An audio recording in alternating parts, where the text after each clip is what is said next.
हिंदू मुस्लिम एक था। बिल्कुल, समाज एक था। खाप पंचायतें एक हुआ करती थी। अच्छा। हिंदू और मुस्लिम और हिंदू जो खाप नेता थे एक ही स्टेज से फैसले देते थे, दोनों समुदायों के लिए एक तरह से वो जाते थे। सिर्फ़ और सिर्फ जो शादी ब्याह को छोड़कर सब कुछ एक था, सब कुछ एक जिसको कहते हैं ना। तो मैंने अपनी आंखों से उसको तार तार तार तार होते देखा है, क्योंकि उससे पहले जब हम रिपोर्टिंग में जाते थे तो मुझे अच्छे से याद है कि कोई फ़र्क ही नहीं हुआ करता था। कितनी खाप पंचायतें, बड़ी बड़ी खाप पंचायतों की रिपोर्टिंग की है हम लोगों ने, कोई फ़र्क ही नहीं था। और उसके बाद तो जो हमने फ़र्क और खाई देखी है। कैसे तो हो गया ये? कैसे हो गया? एक लंबी प्रक्रिया रहती है मन बदलने की, मुझे ऐसा लगता है। तो वो लोगों के कौन से मन बाहरी फैक्टर्स थे जिन्होंने उनका इतना मन बदल दिया कि वो धर्म के आधार पे अलग अलग हो गए, जबकि वो कल्चरली एक थे?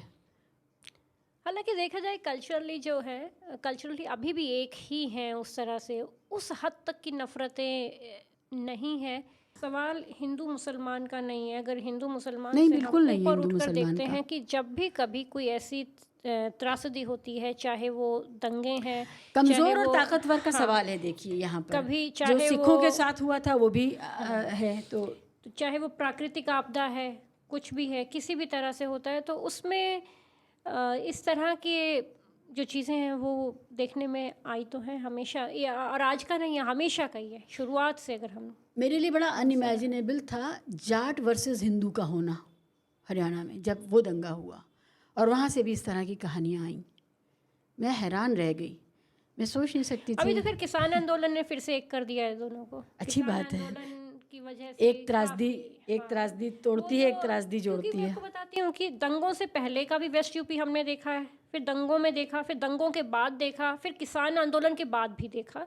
तो जो इससे पहले जो किसान आंदोलन जो हुआ था उसमें फिर से मतलब कि वो चीज़ें समझ में या तो आ गया होगा कि समाज को किस तरफ ले जाया गया है। लेकिन किसान आंदोलन ने काफ़ी हद तक बहुत सकारात्मक भूमिका उसमें निभाई रिश्तों में। और पंजाब तो खैर हमेशा से ही ऐसा रहा है, हमेशा ही मुस्लिम समाज के साथ खड़ा ही हमने देखा। कश्मीर का एक बार एक कोई विवाद कुछ हुआ था तो अकाल तख्त के जथेदार वहाँ जाकर उनके पक्ष में बोल कर आए थे कि जब भी कभी इनको ज़रूरत होगी तो सिख समाज हमेशा साथ खड़ा रहेगा।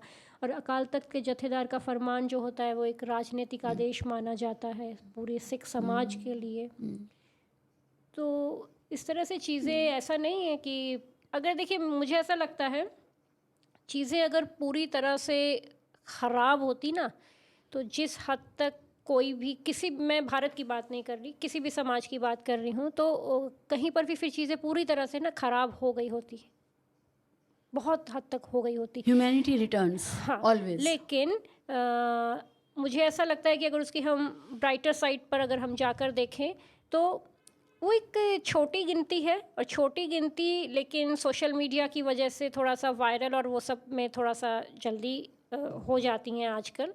लेकिन उसके पक्ष में खड़ी हुई तादाद बहुत बड़ी तादाद है। मैं एक गैर मुस्लिम होने के नाते ये बात कह रही मगर हूँ आपसे। जो जो पक्ष में खड़ी है या जो इंसानियत के साथ जो खड़ी तादाद है वो खामोश है, उतना नहीं बोल पा रही है। नहीं, ऐसा नहीं है, बिल्कुल नहीं नहीं। है। नो, पक्ष में खड़ा हुआ समाज भी बहुत बड़ा है, बहुत सख्त है। कहीं पर बात उठती है, बात आती है तो वो हमेशा साथ खड़ा हुआ ही मिलेगा।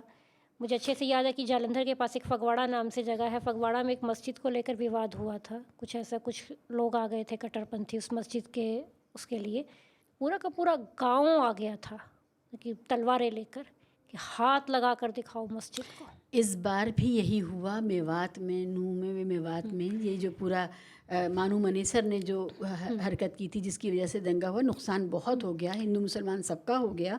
लेकिन फिर वहीं के लोकल लोगों ने एक दूसरे के इसका साथ दिया और इनको खदेड़ के बाहर किया।